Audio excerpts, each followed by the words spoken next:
চলে এলো ত্রয়োদশ জাতীয় সংসদ নির্বাচন আর নির্বাচন মানেই কিন্তু একটা সুষ্ঠু ভোটের আশা।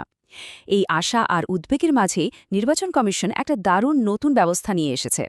আজকের এই আলোচনায় আমরা দেখব কিভাবেই একটা সাধারণ ফোন কলই হয়ে উঠতে পারে নির্বাচনী অনিয়ম ঠেকানোর সবচেয়ে বড় একটা শক্তি। চলুন একদম ভেতর থেকে জেনে আসি এই নতুন হটলাইন সিস্টেমটা আসলে কি এবং কিভাবে কাজ করে। আচ্ছা, একটা অবস্থা চিন্তা করুন তো।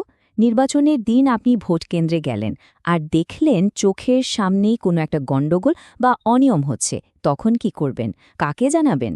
এই যে একটা অসহায় লাগার মতো পরিস্থিতি, ঠিক এই অবস্থাটা কাটানোর জন্যই কিন্তু নির্বাচন কমিশনের এবারের পদক্ষেপ। চলুন এই জরুরি প্রশ্নটারই উত্তর খোঁজা যাক। একটা নির্বাচনকে ঠিকঠাকভাবে সুষ্ঠু বলতে গেলে কিন্তু অনেকগুলো ঝুঁকির দেয়াল টপকাতে হয়, আর এই ঝুঁকিগুলোই একটা অবাধ নির্বাচনের সবচেয়ে বড় শত্রু। তো কি সেই চ্যালেঞ্জগুলো? চলুন এক ঝলকে দেখে নিই। দেখুন, কারচুপি, আচরণবিধি ভাঙা, ভোটারদের ভয় দেখানো আর অপপ্রচার। নামগুলো হয়তো আলাদা, কিন্তু সবগুলোর উদ্দেশ্য কিন্তু একটাই, পুরো নির্বাচনী প্রক্রিয়াটাকে প্রশ্নবিদ্ধ করা। মানে একদিকে হয়তো টাকা দিয়ে ভোট কেনার চেষ্টা চলছে, আবার অন্যদিকে ভুয়া খবর ছড়িয়ে ভোটারদের মনে বিভ্রান্তি তৈরি করা হচ্ছে। এমনকি এমনও হয় যে লোকদেরকে ভয় দেখিয়ে ভোট কেন্দ্রেই আসতে দেওয়া হচ্ছে না। এই সবগুলোই কিন্তু একটা সুষ্ঠু নির্বাচনের পথে মস্ত বড় বাধা। তো এই সব ঝুঁকি সামলাতে নির্বাচন কমিশন কি করল? তারা দারুণ একটা উদ্যোগ নিয়েছে। এবার কিন্তু কমিশন একা লড়ছে না, তারা সাধারণ মানুষকেই এই লড়াইয়ের মূল সৈনিক হিসেবে মাঠে নামিয়েছে। মানে এবার আর গ্যালারিতে বসে খেলা দেখা নয়, একেবারে মাঠে নেমে অ্যাকশন। এই পুরো সিস্টেমটার হেডকোয়ার্টার কোথায় জানেন? ঢাকার আগারগাঁওয়ে নির্বাচন ভবনে। সেখানে খোলা হয়েছে একটা স্পেশাল সেল, নাম আইনশৃঙ্খলা সমন্বয় সেল। এর কাজটা খুবই সোজাসাপটা। সারা দেশ থেকে ফোনে অভিযোগ আসবে আর সাথে সাথে মাঠ পর্যায়ের কর্মকর্তাদের কাছে অ্যাকশন নেওয়ার জন্য নির্দেশ চলে যাবে। মানে এটাই হলো পুরো অপারেশনের কন্ট্রোল রুম। কিন্তু প্রশ্ন হল, এই কন্ট্রোল রুমের সাথে সারা দেশের মানুষ যোগাযোগ করবে কিভাবে? এখানে আসছে আসল চমকটা, 5টা ডেডিকেটেড হটলাইন নম্বর। হ্যাঁ, ঠিকই শুনেছেন, এখন দেশের যে কোনো জায়গা থেকে যে কোনো সাধারণ মানুষ সরাসরি ফোন করে কমিশনের কাছে অভিযোগ জানাতে পারবে।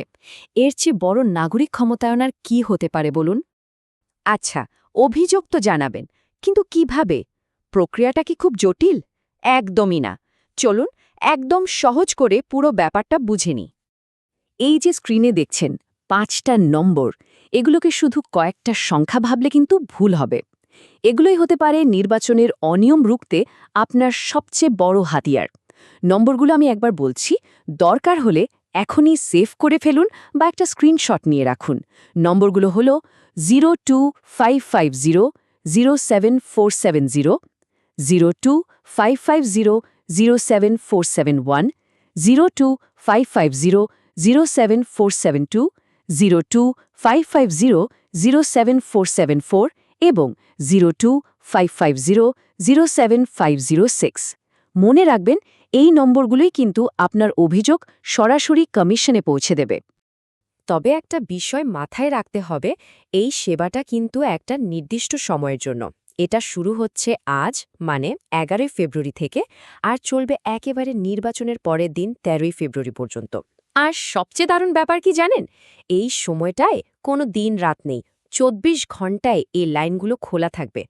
কাজটা কিন্তু একদম সহজ, মাত্র 3টা স্টেপ। প্রথমত, চোখে পড়ল কোনো একটা অনিয়ম। ধরুন কেউ কাউকে ভোট দিতে দিচ্ছে না, বা কোনো প্রার্থী নিয়ম ভেঙে প্রচার চালাচ্ছে। দ্বিতীয়ত, সাথে সাথে পকেট থেকে ফোন বের করে ওই 5টা নম্বরে যে কোনো একটাতে কল দিন। আর তৃতীয় এবং শেষ কাজটা হলো, যা যা দেখেছেন সেটা পরিষ্কার করে গুছিয়ে বলে দিন। ব্যাস, আপনার কাজ এতটুকুই।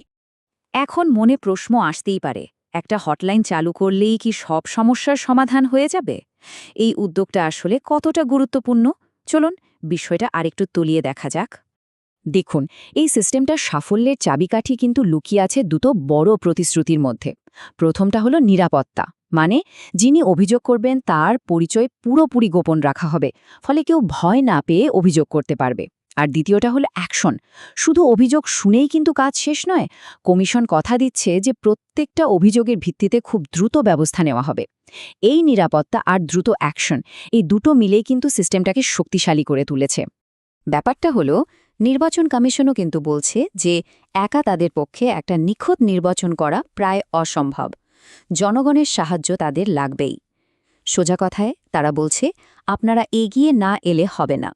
এই হটলাইন সার্ভিসটা আসলে সেই সহযোগিতারই একটা খোলা আহ্বান। সব আলোচনার শেষে একটা প্রশ্ন কিন্তু থেকেই যায়, একটা ভালো সুষ্ঠু নির্বাচন উপহার দেওয়ার দায়িত্বটা কি শুধুই নির্বাচন কমিশনের একার, নাকি একজন সচেতন নাগরিক হিসেবে আমাদের সবারই এখানে কিছু করার আছে? এই নতুন হটলাইন কিন্তু সেই সুযোগটাই আমাদের হাতে তুলে দিল। এখন বাকিটা আমাদের ওপর। ব্যাপারটা নিয়ে একটু ভাবা যেতেই পারে, তাই না?